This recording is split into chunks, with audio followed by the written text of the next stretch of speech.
Hello, ladies and gentlemen, and welcome to the Wild's War Cry. This is our post-WrestleMania and Raw after WrestleMania kind of wrap-up, and I have a ton of notes. I don't think I've ever had this many notes for an article or an event ever, but let's get started because we have a lot to go through, and I have a lot to say on the biggest show of them all, on, what I think I will remember as just a standout WrestleMania, and I want to get to why that is, and of course the issues and everything for you here today. First of all, the pre-show did not need to be 2 hours long. An hour-long pre-show is fine. Stop it. All right, good. With that out of the way, I tried to listen to some of the panelist stuff, and it's interesting seeing all these different panelists. I'm kind of wondering why HBK was on the panel but wasn't actually involved in WrestleMania at all. Probably just nowhere to fit him in that really made a lot of sense. You could have easily stuck him in that opening segment, but it's probably just too much, and I'm glad they didn't try. But it was good seeing old HBK. The match was great. It was just a good, fun opening match and got, I think, everybody excited for the show to come. I'm a little sad that they broke up the Real Americans because I had honestly thought that maybe they were just doing a swerve or they had bigger plans. I really wanted them at some point during their run to get the tag team belts, but it just didn't need to happen. Part of why I think the pre-show did not need to be 2 hours is that although I enjoyed the opening segment of WrestleMania, it felt like it took longer to get to a match than almost any other WrestleMania I can remember. Save for one, I don't remember which number it was. It was one that opened with a way too long musical performance. But anyway, the opening segment was fine. I could have done without Hulk Hogan being there. I'm just not a big Hulk Hogan fan, though. The funniest part about Hulk Hogan being there was him messing up where they were, and then listening to the commentators, Rock and Austin, making fun of him about that later. That was worth it, in my opinion. Did anyone else notice that the announcers all had Diet Mountain Dews pointed out? And I'm sorry, when in the first match, when Triple H did his spot on the table, and I noticed, all I could think was, oh no, those poor, untouched, never open Diet Mountain Dews. Whatever will happen to them. Okay, sorry. That's my side note thought on that. WWE does some of the best just video packages, not just in pro wrestling, but I think in sports, period.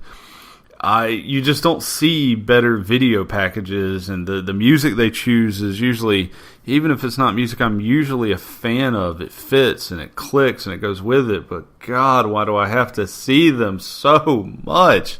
I love that. I'm a big Eminem fan, and I love that Legacy song, but I was tired of it by the end of WrestleMania, and then I saw some recaps on every show, of course, leading up to WrestleMania has so many recaps.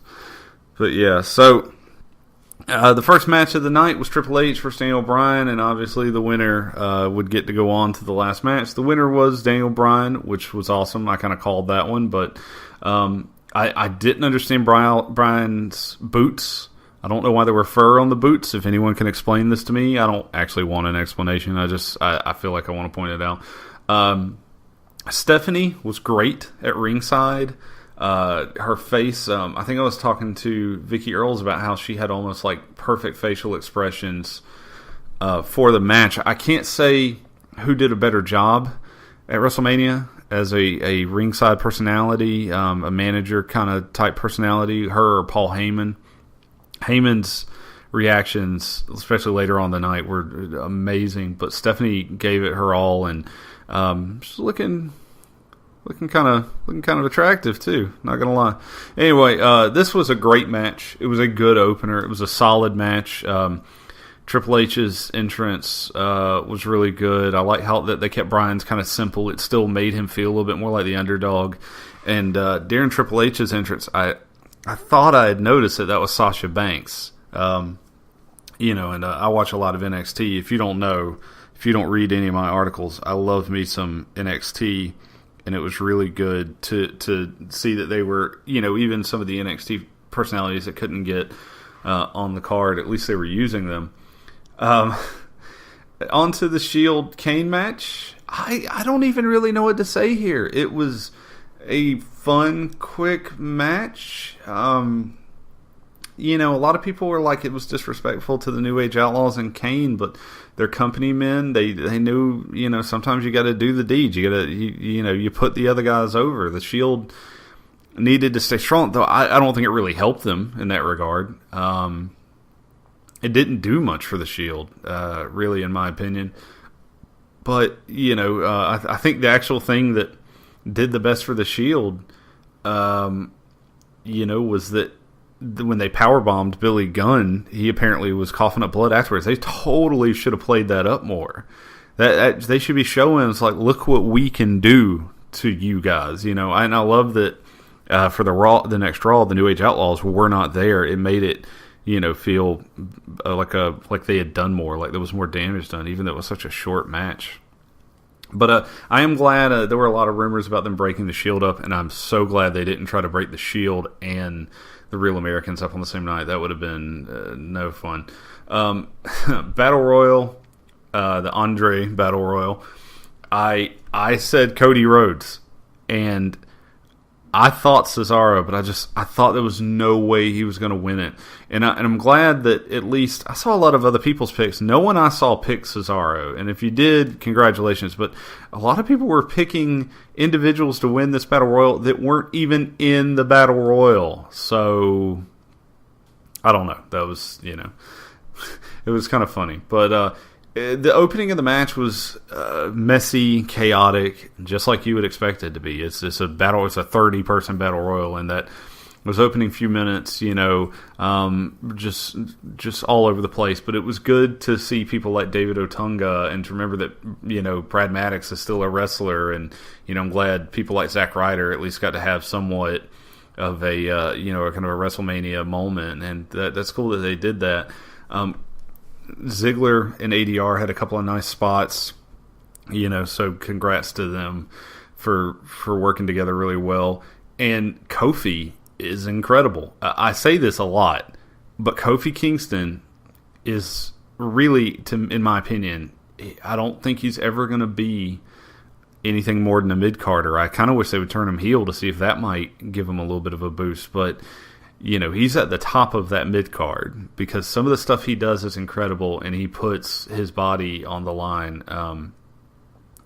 So I think somebody reported, they said he was walking with a little bit of a limp during a match that was filmed before Raw, and I hope he's okay, because I would hate for him to have to take any time off. But the end of the story is, I don't pop easily. I don't stand up and cheer. I'm just not that way.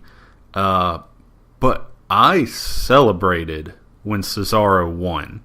It was a little cheesy, an afterthought. You got him doing basically the same thing Hogan did, and instead of with Andre, it was with Big Show. But it worked.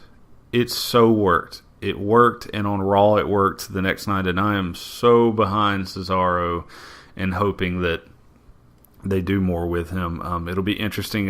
It's kind of interesting that they teased a face turn or whatever they were doing with him, and now that he's back with Heyman, I'm pretty sure he's still a heel, and that's fine. I like him as a heel, so whatever works. But I want you guys to do something with him.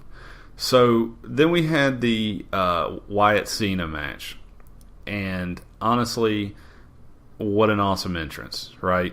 That was probably my favorite entrance of the entire night. I don't know, it worked so well. The masks and the sound, the music. He does crazy so well. The match itself was not amazing, but it was a very heavily story-driven match. And although John Cena is not as good, in my opinion, of an actor as Bray Wyatt is, the psychology of the match, may have seemed kind of hokey, but it worked. I think it really worked. And I know a lot of people, including myself, we were really hoping. I knew Cena was gonna win, But hope against all hope, I wanted Wyatt to win. I wanted to see him boosted. And the thing is, it's okay, because he looked good. It was a memorable match. This feud is probably, or I don't even say probably, this feud's long from over. And he will do a very good match next time. I think they'll have a much more physical match next time. Probably at the next pay-per-view, which I believe is Extreme Rules, and they can do a lot with it. And I hope they continue to work this program. I loved seeing John Cena in a match at WrestleMania that wasn't the title match. There was no title on the line. It was personal. It was story-driven, and I kind of liked the idea of him bringing out Cena's darker side, or him bringing out the Beast in Cena, whatever you want to call it. And I want to see where that goes, and hopefully they realize this is a hokey thing, so maybe they'll play it close to the chest and they'll do it pretty well.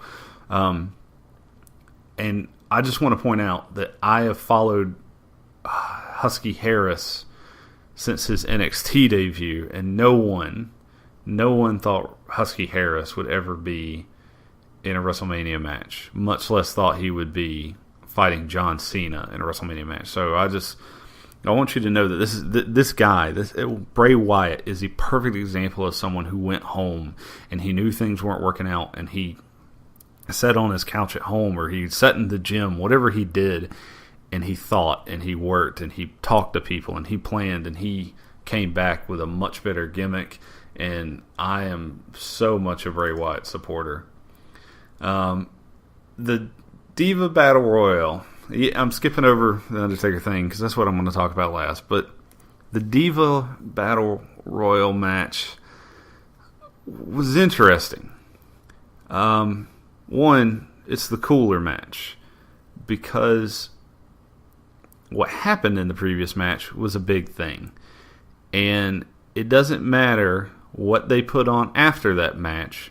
Whatever came on next was not going to get a lot of attention. It was going to get booed. And I hate that they stuck the Divas there, but it was probably the smart move. However, this was a good match. It was less chaotic than the actual 30-man Rumble, not just because of the less people, but it seemed like there was more of a little bit of a story they were trying to tell in it. The Bellas, I give credit for a couple of really nice spots. There were also a couple other spots, like Alicia Fox is a very talented female wrestler, and she was doing some really good work. I don't know. There was some interesting stuff here. One, why was there only one referee for this match? You would think if you had this many people in the ring, they would want additional support, extra eyes, more referees. It probably would have helped, because I didn't notice it at first until something kind of caught my eye, and I went back and I was like, wait, Naomi didn't tap. AJ made her tap using her free hand, and that was interesting. It seems like they were trying to do a little bit more with that. I liked what happened the next night on Raw. I love Paige; she's amazing. But I was kind of hoping they would follow up with that a little bit. I saw some people who, were kind of like, Vicky Guerrero's leaving. Who cares? I just want to say that Vicky Guerrero, for what she did, was awesome. She got the best heat in certain places by saying 2 words. She wasn't a bad manager at all. And although her microphone skills didn't really improve much from when she was there, to me, she was always entertaining. So I hate to see her go, but I hope I know she's following what she wants to do and all. So on to the final match, which was, of course, Batista and Orton, which I'm glad is not the match we got stuck with. And then Daniel Bryan was inserted from winning, the match. I'm sorry, Randy. I thought you deserved a better music entrance. I don't know if it was the band or whatever. I was totally not into. I usually like your music, but I just was not into that band playing the music. Also, I want to say that everybody who had a special entrance last night or whatever lost. So it's kind of a bad sign. So don't have a special entrance on WrestleMania, or you probably going to have a problem. Orton posing halfway through the match was really, really funny. I don't know why. I like that he plays up his ego so much. I knew Triple H was going to come out with the interference. They stepped it up with the crooked referee and having Daniel Bryan do the dive out onto the Authority. I like that they protected. You could tell they protected Steph with that, and that was it was a really good spot. After the impressive spot with Batista going from the powerbomb into the RKO on Bryan, it was really cool. I actually thought he might have been hurt for a second when I saw how quickly they called out the stretcher. But after a couple of seconds, I realized, okay, well, he's going to Hulk Hogan up off the stretcher, which he didn't do it that cheesy, but he got up off the stretcher and went back to finish the match, and he won, and it was amazing. And I knew he was going to win, but I was still kind of hooked every time Orton would almost pin Batista, or Batista would almost get the 3 count on Orton, and they kicked out. I knew it was going to happen, and there were some lingering moments where the doubt kind of set in just enough to where when he did win, it stuck with me. And there were a couple of lines that Michael Cole, I have to give him credit on his delivery. When he said the impossible dream has become a reality, it's such a preset line, and it's cheesy, but it really felt that way. We've been doing this since SummerSlam. And somebody else said that this is the night that Daniel Bryan survived, and I really, because I've been following Daniel Bryan, since before he was even in WWE, when he was the American Dragon, Bryan Danielson. To me, this felt even before SummerSlam. But for those, fans who complained and just moaned and whined about, I don't know, just all the extra stuff that happened to him, it was worth it. In the end, the payoff was amazing. Did they sit on him too long? I mean, maybe, but looking back now, it doesn't really. One, it doesn't feel like it. Two, this seems like the perfect moment for everything they're doing, for what they did on Raw, for what happened to the Undertaker, everything. This seems like a paradigm shift within the WWE, and it was the perfect moment for Bryan to win. So I support their decision. I think maybe they still could have done some things a little bit different. One day I may sit down and kind of go back through all of it and map it out. But the truth is, I think. I think it was the best decision in the end, and I'm behind it 100%. So let's move on to what's probably the biggest issue, which is the Undertaker match. And it was the weakest match on the card, and you can't deny that. It was the weakest match all night, and that's even. I'm saying that with the Shield squash match. It's I still would say it's the weakest. There's an issue with. I wasn't interested in the match. I was not, before the match started, I wasn't really interested into it because I really thought Taker's going to win, and they couldn't do, I knew that Lesnar and he were not going to be able to do what he did with with Shawn Michaels. Wasn't going to be able to what he did with CM Punk. Wasn't even going to be able to really do what he did so well with Triple H, because that last one with Triple H was such a great ending. But it just wasn't. I don't know. I think that's why. I think that added into another reason why Undertaker, Mark, knew that there needed to be a surprise in this one, just because the match wasn't going to be that good. I think he knew that. I really do. I don't know. There's a lot you could say, and I'm going to go ahead and say it. I have a lot to shell out on this. I don't mind that the streak was broken. I've actually been a huge advocate for not breaking the streak. But that was only because I really felt that WWE would never do it justice. I really felt that there was no way that WWE was going to be able to break the streak and it feel worth it. It doesn't bother me that the streak is broken. It's a story. It actually makes more sense story-wise if you look at it as a novel that the streak eventually be broken. But I don't agree with who broke it. And I know that Undertaker handpicked him. I know that he said a couple of years ago, maybe even more than that he would want Brock to break it. I know that at one point he was discussing Kurt Angle breaking it, and they've discussed other people breaking it. And it's not like the notion hasn't come up before. I knew that the Undertaker was okay with the idea of breaking the streak. It was just going to be on his own time. It was going to be when he wanted to do it, how he wanted to do it. And I don't like Brock Lesnar. I am not a Brock Lesnar fan. And although I know all these guys here, they're really just there for the money and the love of some of them are there for the love of the sport. But, Lesnar, I don't think has even alluded to that. He said some stuff in interviews, depending on how much you want to believe was a work and all that. But it's an interesting story about age. It's an interesting story. It's hard to tell a 22-year-old story. And I think there needed to be more build-up. The build-up for this was horrid. If you're going to break the streak, you would think they would have done a lot more. And whether Undertaker wanted this or not, I think, and I respect Undertaker to a degree, but I think he chose poorly. But part of that is also I have to remember that some people actually like Brock Lesnar. But I kind of stand by that. I think it's not bad that the streak was broken. There were definitely worse people for him to lose to. But on what was otherwise, in my opinion,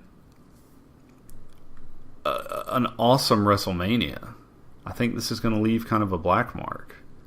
And I think years down the line, like when Goldberg's streak ended, I think people are going to be looking back and they're going to say, "Oh, why did we do that?" And I wish we had done that differently. I wish we had handled that. Maybe even Undertaker himself will say, "I wish I had chosen someone else."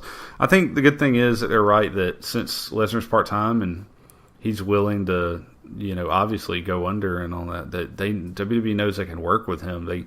They're putting it on someone they don't think will potentially screw it up later. Imagine if they had let CM Punk beat the Undertaker and then he took his ball and went home. That would have sucked. That would have been horrible. So, and I'd say I'd be okay with Cena doing it, but guys like Cena, they don't need that rub. They never have. Cena's done his own thing. He didn't need to be the guy who broke the streak. But the streak is broken, and unfortunately, it's going to leave kind of a black mark on this year's WrestleMania, and I think a lot of people are not going to be able to get over that. But I'm hoping I'm wrong on that, and I hope people prove me wrong on that. And here's the thing: if you're one of the kind of people that are complaining about it, if you're one of those people that constantly says, after the Daniel Bryan stuff, after the Royal Rumble, after this, I'm never watching wrestling again. Okay, don't. Stop. I don't care. Just stop telling me you're going to do it whenever something happens. I don't care if you stop watching wrestling because you don't like where the story went. People quit watching Game of Thrones because they don't like where the story went, or quit watching Dexter where they don't like the way the story went. I personally quit watching a couple of different shows, but I never sat there and said, "Oh, I'm not going to watch this anymore," and then kept coming back every week. So stop it. It's harsh, but it's true.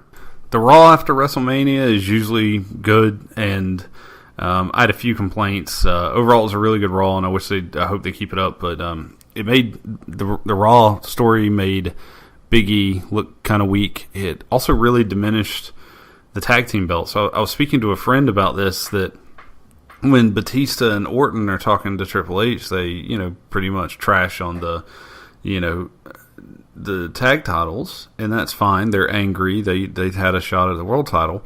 But then even later, when they're out squashing the Usos, Batista says something to the effect of like how little the belts mean to them right as they're attacking them, the champs. And the thing is that I don't like about that is all of the belts should be held in high regard. It's why these guys keep doing these crazy things just to get the main title and the tag titles, and even the women's title and the U.S. and Intercontinental titles should be held in that regard.